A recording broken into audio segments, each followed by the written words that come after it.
40 करोड़ से ज्यादा लोग वहां पहुंचेंगे, मतलब अमेरिका की कुल आबादी से ज्यादा। इतनी जनता आई हुई है तो मैं समझता हूं कि 7 करोड़ से अधिक होंगे, कम नहीं होंगे। अखिलेश जी को भारतीय संस्कृति और सभ्यता से क्या रार है कि बार बार प्रश्न उठाते हैं।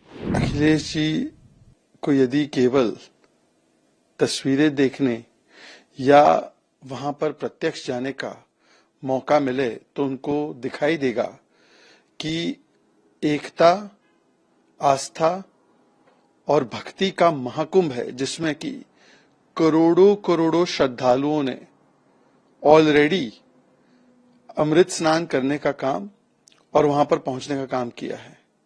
और 40 करोड़ से ज्यादा लोग वहां पहुंचेंगे, मतलब अमेरिका की कुल आबादी से ज्यादा।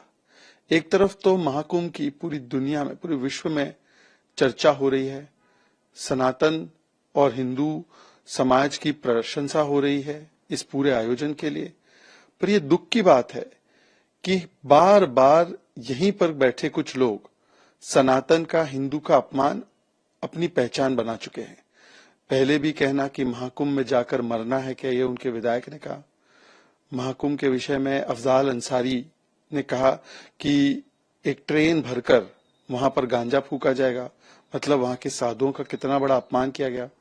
मठाधीश माफिया होते हैं, ये अखिलेश जी ने कहा। शिवलिंग के विषय में जो उन्होंने कहा कि जाकर मुख्यमंत्री के घर में खोज लो, किस प्रकार से इनके चरित्र में या डीएनए में राम भक्तों को गोलियां चलाकर उसका गर्व मनाना है, किस प्रकार से राम मंदिर को बेकार बोला गया राम गोपाल यादव जी के द्वारा।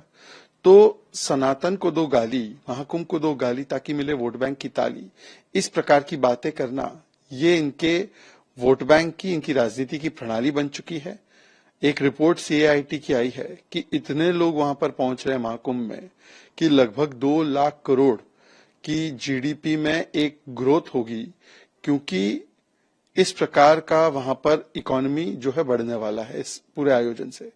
अब इन चीजों को भी नकारना चाहे तो ये तो वही हो गया ना कि सबूत गैंग पहले सेना से सर्जिकल स्ट्राइक के सबूत मांगती थी, अब सनातन से सबूत मांग रही है। लेकिन जहां भारत के स्वाभिमान, भारत के संस्कृति और सभ्यता की बात आती है, वहां हम सबको एक होकर के उस चीज को मजबूत करने की कोशिश करनी चाहिए। और ये दुनिया में एक भ्रम फैलाने का ये काम करते हैं और स्वयं इसको स्वीकार करते हैं। अभी जाके गंगा में उन्होंने स्नान किया। अरे भाई, हरिद्वार में स्नान किए तो आप प्रयाग में जाकर स्नान करिए। 144 साल के बाद ये तिथि आई है। कभी ये कल जब दोबारा होगा, हम सब कोई नहीं रहेंगे उसमें से। तो ये हम लोग के लिए अवसर मिला है, उस अवसर का लाभ लें, हम लोग अपने जीवन को धन्य करें, वहां जाकर के स्नान करें, इस पर काम करना चाहिए। लखनऊ में बैठ के बयान देना अलग बात है, और यहाँ प्रत्यक्ष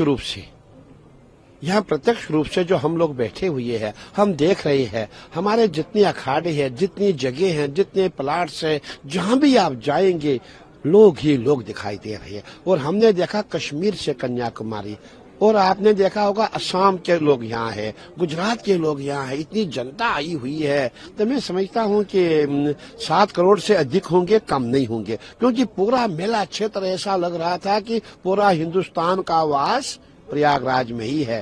तो फिर साफ दिखाई देता है कि बहुत भीड़ थी, और इतनी भीड़ थी कि हमने ऐसी भीड़ पहली बार देखी है। और अभी अगला जो मौनी अमावस का स्नान आने वाला है, उसमें आप इससे चुगनी भीड़ दिखाई देगी। तब तो करीबन मैं समझता हूँ 20 करोड़ जनता हो जाएगी। तब क्या होगा? तो कहने का तात्पर्य है कि जो अनुमान सरकार ने लगाया है, संतों ने लगाया है कि 40 से 50 करोड़ जनता यहाँ स्नान करेगी, वो अवश्य करेगी, क्योंकि महाकुंभ है, 144 साल के बाद आया है। और हमें आगे चल के अवसर नहीं मिलेगा। मैं यही कहूंगा कि आप भी आइए, स्नान करें, बहुत अच्छा रहेगा। कभी कभी ऐसा होता है जो हमारा दुर्भाग्य है वो भाग्य में बदल जाता है, और ऐसा सुंदर अवसर है, आओ स्नान करें और 2025 महाकुंभ के साक्षी बने।